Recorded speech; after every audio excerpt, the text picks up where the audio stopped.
ভাঙতে এসেছি, লাঠি মেরে বাংলার মাটিতে যত ছবি মূর্তি রয়েছে তাকে ভেঙে চৌচির করে দেব। আমি যদি না পারি আমার ছেলে ভেঙে দিবে, আমার ছেলে যদি না পারে তার ছেলে ভেঙে দিবে, তার ছেলে যদি না পারে যেদিন ঈসা আলাইহিস সালাম আসবেন সেদিন লাঠি মেরে সব ছবি মূর্তিকে গুড়িয়ে দেওয়া হবে রাস্তায়। কোন মায়ের বেটা ঠেকাতে পারবে না। সেদিন আর বেশি দূরে নাই কাপুরুষ।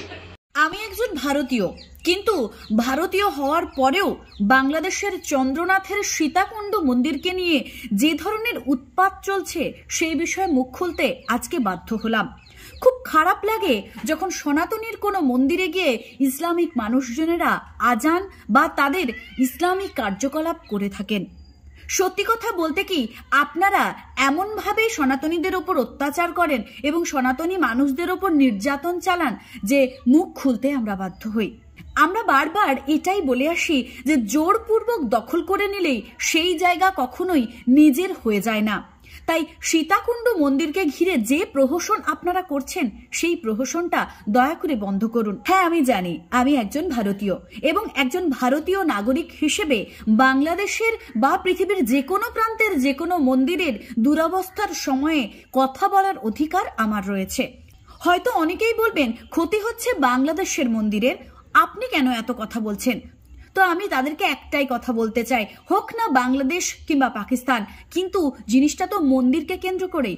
আর এই মন্দির বা কোনো ধর্মীয় পীঠস্থান যখন ধ্বংস করা হয় সেই সময় কথা বলার অধিকার আমাদের মতন সনাতনীদের রয়েছে। অনেক ইসলামিক মানুষজনকে বলতে শুনি তাদের ধর্ম নাকি শান্তির ধর্ম। যদি তাদের ধর্ম শান্তির ধর্মই হয় তবে এই কথাটা কি? মূর্তি ভাঙতে এসেছি, লাঠি মেরে বাংলার মাটিতে যত ছবি মূর্তি রয়েছে তাকে ভেঙে চৌচির করে দেব। আমি যদি না পারি আমার ছেলে ভেঙে দিবে, আমার ছেলে যদি না পারে তার ছেলে ভেঙে দিবে, তার ছেলে যদি না পারে যেদিন ঈসা আলাইহিস সালাম আসবেন সেদিন লাঠি মেরে সব ছবি মূর্তিকে গুড়িয়ে দেওয়া হবে রাস্তায়। কোন মায়ের বেটা ঠেকাতে পারবে না। তারা বলেন তারা কোনো ধর্মের ওপর অত্যাচার করেন না, তারা বলেন তারা কোনো ধর্মের মানুষের প্রতি খারাপ ব্যবহার করেন না, কিন্তু যখন তাদের মৌলবীরা তাদেরই ধর্মসভায় এসে এই ধরনের কথা বলেন তখন তারা সকলেই চুপ করে থাকে। তারা বলে তারা পৃথিবীর প্রত্যেকটি মানুষকে ভালোবাসে, তারা বলে তারা যে কোনো মানুষকে অসম্মান করে না, অথচ চন্দ্রনাথ পাহাড়ের মন্দিরে গিয়ে তারা আল্লাহু আকবরের আজান দিয়ে দেয়। একটা কথা বলুন তো, যারা ইসলামীয় মানুষজন রয়েছেন তারা কি মনে করেন যে সব জায়গায় আজান দেওয়া যায়? চন্দ্রনাথ পাহাড়ের সীতাকুণ্ড মন্দির হচ্ছে সনাতনীদের একটি অত্যন্ত গুরুত্বপূর্ণ এবং সুন্দর একটি পীঠস্থান, যা ধর্মীয় স্থান বলেই আমরা জেনে এসেছি এবং যা সনাতনীর কাছে মাতৃতুল্য মন্দিরের মতন।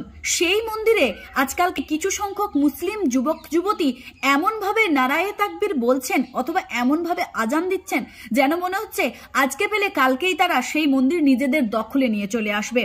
কিন্তু একটা কথা ভুলে যাবেন না, মন্দির কখনো আজান দেওয়ার জায়গা নয়। মন্দিরে বাজবে শঙ্খ ঘণ্টা, মন্দিরে বাজবে উলুধ্বনি, সেখানে পুজো হবে, আরতি হবে। কেন আপনারা নিজেদের শক্তি প্রদর্শনের জন্য একটি মন্দিরে গিয়ে এভাবে হামলা করছেন? নাকি আপনারা ধর্মসভায় এই কথাটাতেই বেশি বিশ্বাসী? বাংলার মাটিতে যত ছবি মূর্তি রয়েছে তাকে ভেঙে চৌচির করে দেব।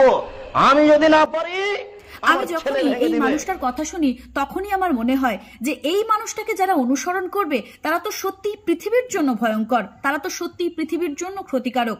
যারা মানুষে মানুষে ভেদাভেদ নিয়ে আসে, যারা মানুষে মানুষে অশান্তি দাঙ্গার সৃষ্টি করে, তারা কি আদেও মানুষ? তাদেরকে মৌলবী বলতেও অন্তরে ব্যথা লাগে। চন্দ্রনাথ পাহাড়ের সীতাকুণ্ড মন্দির জুড়ে যে প্রহসন চলছে সেই প্রহসন বন্ধ হওয়া দরকার। না হলে একটা সময় পর যখন সেই মন্দির তারা কোনো রকমে যদি দখল করে ফেলে, কয়েক বছর পর তারা বলবে সেখানে কোনো মন্দির ছিল না। এভাবেই বিভিন্ন পীঠস্থানকে বরাবর জোরপূর্বক দখল করে আসা হয়েছে এবং পরে তা অস্বীকার করা হয়। আমি সমগ্র ইসলাম জাতিকে দোষারোপ করব না, কিন্তু যারা যারা এই চন্দ্রনাথ মন্দিরকে নিয়ে এই ধরনের কুরুচিকর কর্ম করছেন তাদের উদ্দেশ্যে একটাই কথা বলি, ধর্ম পালন কখনোই জোরপূর্বক হয় না। ধর্ম হচ্ছে ভিতরের সত্তা, যে ভিতরের সত্তা আপনাকে মানুষ বলে প্রমাণ করবে। আপনি নিজেকে অমানুষ প্রমাণ করতে চাইছেন বুঝতে পারছি, কিন্তু এই ধরনের কুরুচিকর কাজ থেকে নিজেকে বিরত রাখুন।